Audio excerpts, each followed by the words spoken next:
Olá, sejam muito bem-vindos ao Bankless Brasil, onde exploramos o que há de novo no mundo das finanças, falamos sobre DeFi, NFTs, DAOs, criptos e muito mais. Eu sou o Guelph, comigo o João Kryptonita, estamos aqui para te ajudar a subir de nível. O episódio de hoje é um pouco diferente, é um novo modelo que a gente vai testar, onde a gente traz um convidado de peso, de honra, assim, que tem muito conhecimento dentro do ecossistema, que vai ajudar a gente a subir de nível. Não só a gente, mas todo mundo que está nos escutando. Hoje tenho a honra de apresentar, de trazer aqui o Diego. Ele já participou de alguns episódios no passado, gravava. Hoje ele tá voando aí no universo cripto, tá em outro nível, outro patamar. E a gente trouxe ele para falar de um assunto não muito discutido, mas que eu acho importante. É um assunto talvez seja um pouco boring, mas eu acho que todo mundo deveria saber o que isso significa, porque isso, queira ou não queira, vai afetar aí muita gente que está dentro do ecossistema. Diego, seja muito bem-vindo. Valeu, pessoal. Obrigado pelo convite. Um prazer estar de volta aqui. Tempo, né? Agora parece sensação que eu tô do outro lado, né? Agora estão fazendo as perguntas para mim. Há pouco tempo era eu que estava aí fazendo perguntas, Boa. pessoal. E você, Kryptonito, como que você está, meu caro? Cara, eu tô bem, na medida do possível eu tô bem, né? A gente teve um evento aí semana passada que largou alguns resquícios aí. E, cara, eu acho que o assunto de hoje é bem interessante a gente mencionar, até porque a gente tá vivendo um ano muito importante, né? Um ano de que muitas pessoas estão ali assim, cara, esse ano a gente vai ver o merge, esse ano a gente tá vendo muita coisa acontecendo no ecossistema Ethereum, não só de protocolos, mas de mudanças da rede. A gente tá vendo várias testnets já mudando para o Proof of Work. Eu acho que esse assunto de hoje é um assunto que vai cair muito bem também, talvez seja uma surpresa para muitas pessoas, mas que quando você está no ecossistema é algo que você precisa de uma forma ou de outra, pelo menos ouvir dizer e ouvir saber o que está acontecendo, né, Guelph?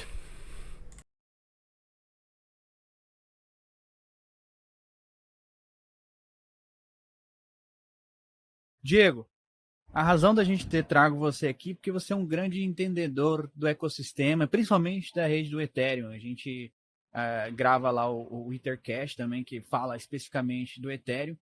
E a gente está próximo do merge, certo? O merge é a fusão entre a Beacon Chain e a Execution Layer. Mas tem uma palavra aí que o pessoal está falando dentro do ecossistema que chama Difficulty Bomb, ou bomba de dificuldade. E é justamente esse o assunto que eu queria perguntar para você, que você nos desse aí um pouco do seu conhecimento sobre o que é isso. Explica para a galera aí o que é essa Difficulty Bomb. Ô, Guelph, obrigado pela oportunidade de falar sobre esse assunto. Mas antes de continuar, queria só fazer um pequeno adendo. Não sou entendedor. Eu acho que se eu for alguma coisa, eu sou talvez um pouco mais curioso do que a média das pessoas. É só isso. E muito bem, eu tenho que agradecer você, porque muitas das coisas que eu sei hoje sobre Ethereum foi da gente conversar e essa troca aí que a gente sempre teve, sempre me atiça a curiosidade e me faz pesquisar para querer entender mais. E voltando ao ponto da sua pergunta, essa bomba de dificuldade, isso tá em voga agora porque os desenvolvedores da rede Ethereum entraram em consenso por atrasar um pouco mais, e isso infelizmente acaba atrasando um pouco mais para que o merge aconteça, mas já era esperado, né? A gente vem falando que isso, assim, a única certeza sobre o merge é que a data que for avisada que o merge vai acontecer, pode ter certeza que vai atrasar. Então, basicamente, o que é? Hoje a gente sabe que a rede Ethereum ela funciona como uma blockchain que o modelo de consenso dela é o Proof of Work. Então, basicamente, o que acontece? Essa rede, a Ethereum é um software e esse software roda de maneira distribuída em diversos computadores. E aí podem ser computadores pessoais, que super potentes, placas gráficas, hardware desenvolvido especificamente para aquilo, enfim. O importante é você saber que a rede, na verdade, é uma junção desse monte de máquinas, desse monte de hardware, rodando um software. E esse software ele é periodicamente atualizado. O merge nada mais é do que uma atualização desse software que a gente conhece como Ethereum. Hoje, no modelo que existe, as pessoas usam o maquinário que elas têm, então usam um hardware que consome energia para prover poder computacional para a blockchain. Então, o que acontece?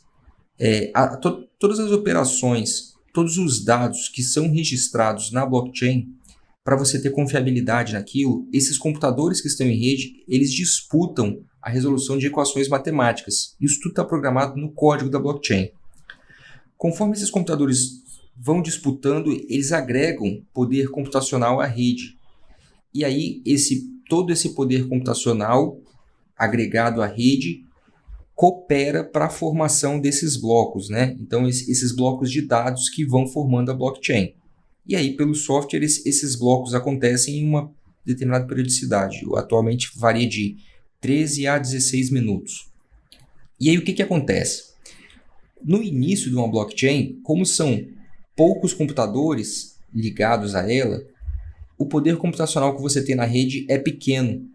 Então, não faz sentido não é tão difícil você operar nodes e você não está disputando com muita gente. Então, antigamente, me lembro, até o Bitcoin, qualquer blockchain que funcione no modelo de Proof of Work. Tem até um episódio, para quem gosta daquele seriado Big Bang Theory, os caras comentam assim, cadê aquele notebook que a gente usou para minerar Bitcoin? Tipo, hoje, isso é impossível, porque hoje não é que é impossível, você consegue, mas não é economicamente viável você fazer isso. Você precisa de hardware robusto, porque a rede se tornou muito complexa, tem muita gente disputando para resolver essas equações que equivalem que consequentemente geram a formação desses blocos. E aí, o que acontece? A blockchain ela é organizada e ela é desenvolvida de uma forma que, quanto menos computadores você tenha em rede, mais fácil seja para você minerar blocos. Então, se você tem poucos computadores, você tem pouco poder computacional, você tem menos dificuldade para minerar blocos. Conforme outros computadores, mais hardware, entre nessa rede, passa a fazer parte dela, se torna mais complexo. Então você tem mais poder computacional e você tem uma disputa maior entre as pessoas minerando, fazendo aquela blockchain validar. E a blockchain varia sim, o nível de dificuldade dela varia de acordo com a quantidade de poder computacional que você tem na rede, com o objetivo de que a formação de blocos ocorra em uma determinada periodicidade. E aí você tem previsibilidade, você tem uma noção de a cada quanto tempo cada bloco vai ser criado na blockchain. E a questão e existem hoje, tem plataformas em que você consegue verificar exatamente a quantidade de hashes que você tem, e o hash é um conceito relacionado, é um conceito que vem lá da matemática, relacionado à quantidade de operações que você tem que fazer até chegar a um determinado resultado. Então, a dificuldade da rede é medida em hashes, megahertz, gigahashes, terahashes, enfim. Existem gráficos em que você consegue acompanhar hoje essa dificuldade, mas basicamente quanto mais poder computacional você tem naquela rede, mais difícil é para você minerar. E aí, por outro lado, a rede está mais segura, quanto mais poder computacional você tem nela. Isso tudo com um objetivo, que é a formação de blocos observe uma periodicidade. E aí, automaticamente, se os blocos estão sendo formados de uma maneira muito rápida, quer dizer que o poder está excedendo a dificuldade. Então, a rede automaticamente aplica uma regra dela, uma regra do código, para que fique mais difícil minerar. E, pelo contrário, se estiver demorando muito para minerar um bloco, muito mais do que o esperado, basicamente fica mais fácil. A própria blockchain já é programada para que funcione assim. Fica mais fácil você minerar e aí você acaba tendo incentivos. Se é muito fácil minerar, quer dizer que tem pouco poder computacional, você tem um incentivo para que outras pessoas venham e minerem naquela rede, quer dizer, agreguem poder computacional e vice-versa. O que acontece com a atualização do que a gente está esperando tão ansiosamente do merge, esse modelo todo que eu estou explicando como é que funciona, ele vai parar de existir. Só que para ele parar de existir, as pessoas que hoje operam esses nodes precisam optar por atualizar o software da blockchain. Afinal, a blockchain nada mais é isso do que isso. Um software amparado por esse conjunto de hardware. Se as pessoas simplesmente optarem por não atualizarem os seus nodes, enquanto não optarem, a gente vai ter duas blockchains, que vai ser a camada de execução, que a gente tem hoje, e a camada de consenso. O merge só vai estar completo quando todos os nodes forem atualizados para que o software seja o software mais atual, que usa o algoritmo, o modelo de consenso, na verdade, de Proof of Stake, não dependendo de mineração. E aí o que acontece? Para você estimular que as pessoas atualizem, uma nova atualização vai ser feita na rede, que é a chamada bomba de dificuldade. E o que vai acontecer? Esse modelo variável de dificuldade vai basicamente deixar de existir e vai ficar cada vez mais difícil você minerar. Ficando mais difícil de minerar, o que vai acontecer? Ou você vai precisar agregar mais poder computacional à rede, e isso é sinônimo de comprar mais maquinário, ou você vai continuar com um maquinário ali que vai demorar muito mais para minerar a mesma quantidade que você minerava. E aí isso, economicamente, todas as duas opções, ou você comprar mais equipamento para minerar, alugar, que seja, mas você agregar mais equipamento, ou você continuar minerando com o equipamento que você tem, se torna economicamente insustentável. E aí isso é baseado na lógica da teoria dos jogos, né? Ninguém é proibido de rodar a rede antiga da Ethereum, mas os desenvolvedores criaram uma ferramenta, um instrumento de software, né? Um instrumento tecnológico que acaba otimizando, acaba incentivando que as pessoas atualizem os seus nodes para que eles passem a operar a blockchain no modelo de Proof of Stake ao invés de Proof of Work. E aí, cedo ou tarde, quanto mais próximo do merge a gente estiver, mais próximo a gente vai estar de experimentar, de ver acontecer essa bomba de dificuldade. E a bomba de dificuldade, enfim, em resumo, vai ser isso.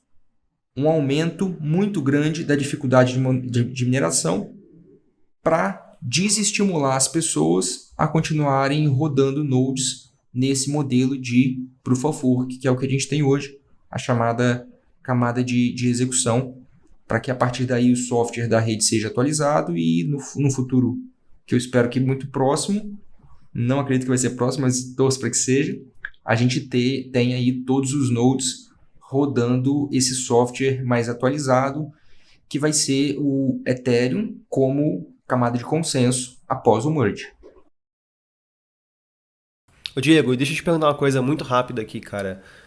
Para você, a gente fala isso milhares e milhares de vezes, mas eu acho que é sempre importante reforçar, né, cara? Então quer dizer que o objetivo do merge não é abaixar as taxas da rede Ethereum? É isso mesmo? Nem isso, nem chama mais de Ethereum 2.0, por favor.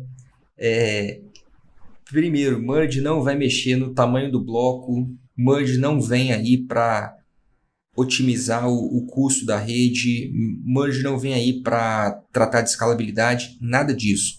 Merge é uma atualização no software da rede que vai mudar o modelo de consenso do modelo Proof of Work que a gente tem hoje, que é basicamente o mesmo modelo usado na blockchain Bitcoin, para o modelo de Proof of Stake, em que as pessoas, para serem validadores da rede, vão ter que fazer o stake, e aí fica até um link para uma conversa que eu tive com o Tim Balabush essa semana, que nesse caso o stake não é apostar, não é o stake de gamble, é o stake de você ter aquele skin in the game, assim, ter interesse naquilo que está acontecendo ali, que é você depositar uma determinada quantidade de tokens, ali, de moedas, de Ether, que serão 32, basicamente, e aí você tem interesse em agir para validação dos blocos da blockchain, de uma forma que você não seja um agente pernicioso ali, que você vai atuar contra a rede porque você tem interesse. Merge é só isso. Não se fala mais em Ethereum 2.0, isso houve desde de outubro, novembro do ano passado, houve um consenso entre os desenvolvedores, teve um amparo da Ethereum Foundation, de que não se fala mais Ethereum 2.0 para não criar nenhum tipo de confusão para as pessoas. O que está acontecendo é a transição de um modelo Proof of Work para o modelo Proof of Stake. E é por isso que a rede Ethereum que a gente conhece hoje está sendo chamada camada de execução, e o que a gente vai ter após o merge, com essa atualização do software, é a rede Ethereum como a camada de consenso. Então, merge é só isso. Nada de... Não espere fees mais baratas, não espere um número maior de transações, nada disso.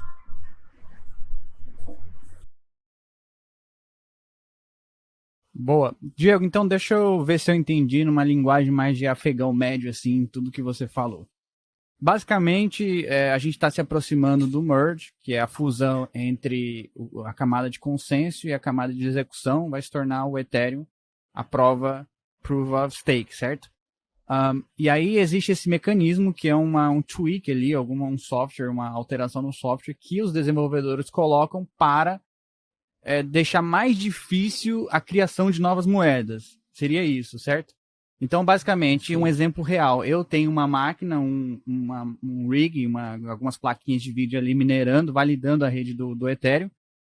E aí eu ganho uma quantidade X. Com essa dificuldade, o requerimento, eu precisaria de uma máquina muito maior para minerar a mesma quantidade de coins ali. Então, eles fazem isso propositalmente para que os mineradores deixem de minerar a rede e façam a atualização no node deles, no software, e vão para Proof of Stake. Por que eles fazem isso? Porque se eles não fizerem isso, os mineradores podem se juntar e criar uma minoria ali e fazer um fork da chain, ou criar uma chain paralela. É isso? É exatamente isso. Inclusive, existe até a teoria defendida por alguns aí. Eu não sei se o pessoal vai lembrar do hack da DAO, que teve em 2016, 2017. E naquele momento, a gente teve a cisão, né? Foi o fork da Ethereum. A Ethereum que a gente conhece hoje, a rede Ethereum, é fork da rede que sofreu o hack de 3,6 milhões de Ether. E aí, naquele momento, houve um grupo dissidente que optou em que código era lei, que houve o hack, que ele tinha que estar registrado. E aí, aquela rede original se tornou a Ethereum Classic. E a Ethereum que a gente tem hoje nada mais é do que um fork da rede Ethereum original. Isso tem que ficar bem claro. E aí, naquele momento, foi curioso, porque o saldo que as pessoas tinham na rede original foi o saldo que elas passaram a ter na mesma rede. Então, por exemplo, se você tinha 1, 10, 100, 1000 Ether na rede X, você passou a ter aquele mesmo saldo na rede Ethereum, que é a rede que está continuando a existir. E naquela época, por alguns períodos, o Ethereum Classic foi vendido, foi negociado ao mesmo valor do Ether. Então, muita gente naquele período não acreditava mais na e foi um período bem traumático, né? Então, estava tudo, digamos assim, estava bem zoado. Tinha acontecido um hack enorme, né? Super inesperado. Então, muita gente, mesmo assim, teve gente que não quis ficar na blockchain nova, então vendeu o Ether que tinha para ir para a Ethereum Classic, e teve gente que fez o contrário. Então, naquele momento de cisão da blockchain, de fork, as pessoas, digamos assim, duplicaram dos saldos que eles tinham de moeda. E aí já tem gente defendendo hoje que é possível que isso aconteça. Eu acho improvável, mas já tem gente comentando isso. Que aí você teria, imagina, o Ether, e isso tem que ficar bem claro também, tá? Tudo que você opera hoje vai continuar sendo operado. Então, tudo que você tem na sua carteira, tudo que você faz, você não vai precisar transferir token para nada, não vai precisar atualizar os seus tokens, porque tem um monte de golpe aí falando, manda o seu Ether para cá para eu te mandar o Ether 2.0. Não é nada disso. O software vai ser atualizado, como é atualizado periodicamente, e você não vai precisar fazer nada. Para você que é usuário da rede, nada vai acontecer, nada vai mudar. Só que aí tem gente que defende essa tese de que os mineradores, teoricamente, vão se revoltar e vão permanecer minerando ali. Então, teria a Ethereum Proof of Stake e a Ethereum Proof of Work. E aí já tem gente defendendo, não, eu quero que isso aconteça mesmo, porque eu estou torcendo para que eu tenha Ether nessas duas. Eu vou vender tudo e comprar Bitcoin, que seja, né? Comprar stable, o que seja. Mas tem isso também. E ninguém sabe, vamos ver. A gente está testemunhando a história ser criada, né? Vamos ver onde isso vai dar. Então, só para contextualizar aqui a relevância da bomba de dificuldade no Ethereum, que essa não vai ser a primeira vez que eles vão usar esse mecanismo, já foi usado no passado, em 2017 e 2019, em outras atualizações, na Constantinopla e na Byzantium. É isso, né, Diego? Então, é Falando, eu algo que já acredito, foi Gael. testado é algo que já foi testado no passado, e eles justamente usam esse mecanismo para evitar é, um hack ali na rede, igual eu mencionei anteriormente, que os mineradores podem se juntar, um hacker, ele pode entrar e criar uma transação na frente de todas. Então, para evitar isso, é usado esse mecanismo de bomba de dificuldade. Diego, eu queria agradecer a sua presença aqui. Eu não sei se ficou mais alguma pergunta, se o João tem alguma pergunta, ou às vezes o Bruno tem alguma outra pergunta para o Diego. Eu queria fazer só uma pergunta de opinião aqui, né? Naquele famoso bolão cripto, bolão mais importante do universo cripto, né? Ô Diego, vamos lá. Se você pudesse dar um chute aqui, deixando bem claro que é única e exclusivamente um chute, que a gente não tem como a gente saber, não tem como a gente saber. Nem o Vitalik, pô, uma das pessoas mais influentes, emblemáticas aí envolvendo o Ethereum, um dos criadores, sabe isso, até porque não demanda só dele. Mas Diego, se você pudesse dar um chute, quando que a gente vai ver o merge acontecendo na mainnet, cara? Acho que antes de dezembro desse ano, né? Esse ano ainda? Opa, Esse bom ano, acho que demais. sim, acho que esse ano. Boa, cara. Obrigado. Seriam aí, tô pensando em 2 anos desde a criação da Beacon Chain, né? Que foi em 2020, em dezembro, começou a funcionar. Bem, os desenvolvedores estão prometendo ali alguma coisa próximo de setembro, outubro, né? Vamos ver. E é legal também mencionar pro pessoal que até agora tá tudo dando certo, né, cara? Assim, finalmente tá tudo dando certo, né? O merge na Ropsten deu certo. O Gelf, como é que fala? Eu sempre falo errado, cara. É Sepolia, Gelf, como é que é? Sepolia. A merge na Sepolia também deu certo. Então, cara, a gente tá. Vamos dizer assim, a gente tá numa maré de sorte, né, cara? Vamos ver se a gente não consegue rodar isso pra mainnet ainda esse ano. Ia ser muito massa, cara. Mas valeuzão, Isso é Diego. legal. E outra coisa, já que você tocou nesse ponto, já que o pessoal, você perguntou sobre custo das transações, quantidade, né? Mencionamos aqui o que não esperar do merge. Outra coisa também que não se deve esperar do merge é que seja possível sacar o Ether que já está em staking na Beacon Chain. Porque hoje já é possível você fazer staking. Existe a Beacon Chain, ela não é uma testnet, mas não tem nada acontecendo nela por enquanto, na prática. Mas você já consegue fazer staking de Ether, você já consegue receber os rendimentos ali do Ether que está em staking, mas não se espere que assim que o merge tiver concluído, vai ser possível sacar. A previsão é de que entre 6 meses e 1 ano após o merge para fazer o saque. Então, tudo isso que a gente tem visto aí do STI, TI, o JPEG e tudo mais, não espere que isso vai estar liberado, né, logo por agora. E também nem se sabe quando for possível fazer esse saque do Ether em staking, nem se sabe exatamente como que vai ser esse procedimento. Se você vai poder sacar só os rewards, se você vai ter que sacar tudo, enfim, então isso a gente ainda vai ter que acompanhar, como a gente sempre conversa, né? Tá tudo sendo desenvolvido, que bom, que tá dando certo, como você falou, mas tem muita coisa ainda para ser definida. Boa, boa. Muito legal, cara. Eu só queria comentar que o Diego ele me deixou desejando aqui que aconteça algum fork errado, tá? E que eu possa sacar ali o meu. Tem um saldo dobrado ali. Finalmente aquele esquema de tem o dobro de Ethereum vai ser realidade, né? Não sabia dessa história toda. Muito legal. Né, isso aconteceu no passado já. Tem essa discussão, enfim, né? O Ethereum Classic, inclusive, durante um período, foi muito negociado. Muitas exchanges listaram, né? Muitas assim, né? Na época que houve o hack, a gente não existia DeFi, né? Então, isso era tudo negociado em exchanges centralizadas. E muitas priorizaram a listagem do Ethereum Classic na época, para não listar o Ethereum que a gente tem hoje, sabe? O Ether que a gente tem hoje. Então, assim, é bom ficar ligado, né? Vai que a história se repete aí. Não que eu acredite, veja, só para ficar claro, não que eu acredite na sustentabilidade de uma rede Ethereum que permaneça no modelo de Proof of Work, tá? De modo algum. Me parece que sem sombra de dúvidas nenhuma, o futuro da rede Ethereum é essa transição para o modelo de Proof of Stake. Isso já é discutido desde antes do lançamento. O Vitalik já tem um artigo escrito antes de a rede Ethereum estar no ar, falando sobre os benefícios do modelo de Proof of Stake. Então isso está no roadmap da Ethereum desde a criação, desde o surgimento. É o caminho natural, mas pensando exclusivamente sobre o ponto de vista econômico dos mineradores, eles estão perdendo, é o negócio deles, né? O negócio dos mineradores os ativos dos mineradores é o maquinário. E aí, se acaba esse negócio deles, o que eles vão fazer?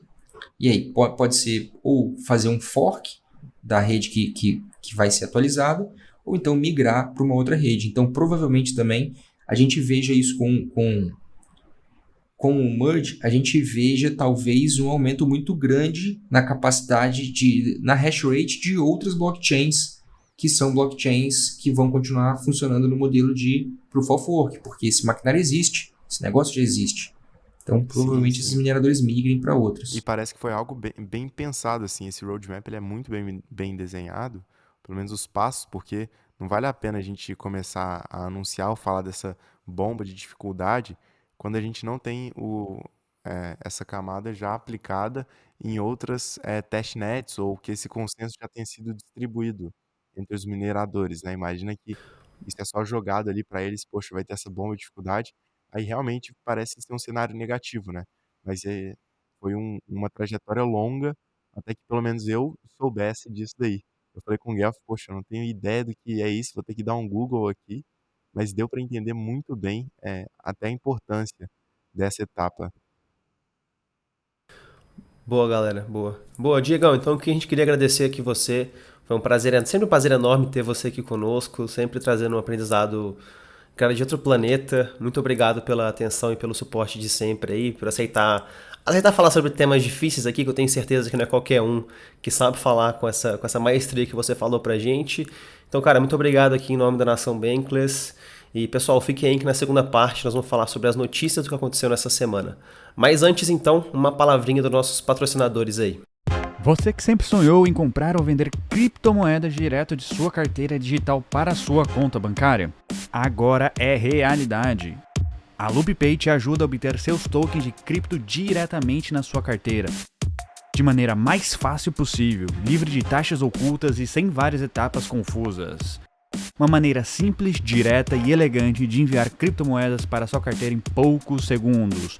Basta escolher a cripto que deseja comprar, adicionar sua carteira, pagar o Pix gerado e automaticamente suas criptomoedas vão para a sua carteira digital. Viu como é fácil? LoopPay e Bankless Brasil juntos abrindo caminhos para a Web3. Aquela vontade de dividir um NFT com seus amigos de maneira inteligente e segura já é realidade. A Niftyfy é a primeira plataforma descentralizada de fracionalização de NFTs, sai na frente e apresenta Rocket Pool, plataforma que permite criar pools para compra compartilhada de NFTs na OpenSea. Você que quer diversificar seu portfólio, diminuir sua exposição a riscos em variações de mercado ou mesmo comprar aquele NFT de alto valor que você sempre sonhou. Desenvolvido com processos automatizados em smart contracts que permite a criação de pools para você atingir o valor do NFT desejado de forma rápida e o criador da pool ainda ganha sua comissão pela curadoria. Em apenas 3 passos você pode fracionar ou entrar em uma pool pública ou privada. Acesse a plataforma, conecte sua carteira e você já pode entrar em uma pool ou criar a sua. Não perca tempo e tenha propriedade daquele NFT que você sempre sonhou. Niftyfy e Bankless Brasil construindo acessos para o mundo Web3.